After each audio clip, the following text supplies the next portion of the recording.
Ryan, the hickory nut guy here. So I am harvesting hickory nuts, and I've been thinking about just some random things. So one thing I wanted to mention was hickory nuts in the hull. So the hull is one of the first things I look at that tells me what variety they are. So this is actually a shagbark, and I wish I had a shellbark to show you so you could see the difference. But they're basically more oblong. This is a relatively small shagbark. Now,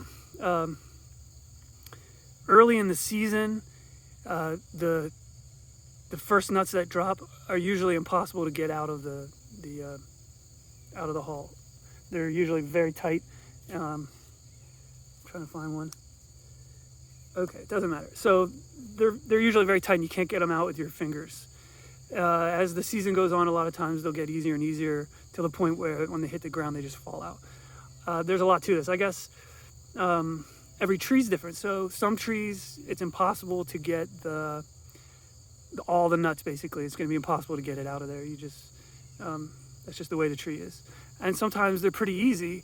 They just take a tiny bit of work, and the hull comes right off. If you're lucky enough to get a tree like that, it's usually at first, if they're fresh, it's usually worth the effort of collecting those nuts.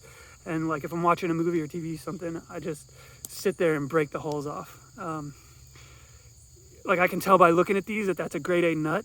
So to me, that's worth the work of pulling the hulls off individually.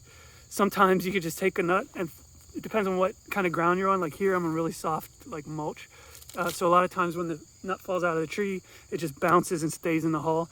But if it's over a road or hard surface, it's gonna bust open a lot easier. And again, as the season goes on, they get dry in the tree, and so by the time they hit the ground, they're pretty dry and they just pop open too.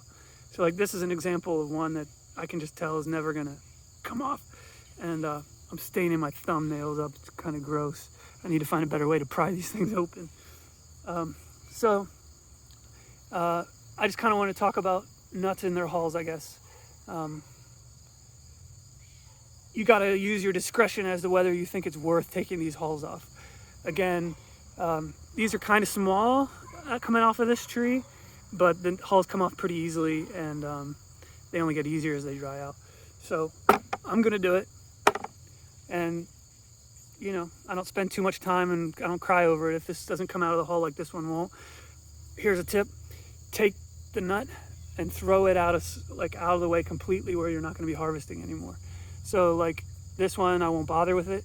I'm not going to drop it right here under the tree, because it's just going to be mental clutter. Every time I come here, I have to keep analyzing the same nut and say, oh no, I don't want that one. So what I do is I just throw it way out of the way where there's no hickory trees. That way it's out of mine. I know that I don't ever need to think about that nut again. So yeah, hope you learned something. As always, hit me up if you have any questions. If you want to sell me hickory nuts, I will not buy them in the hull. So I guess I'm asking you to do the work of taking them out of the hull and float testing them before you contact me. Man, so that's sad, nailing a sign to a perfectly innocent shagbark hickory tree. I feel its pain.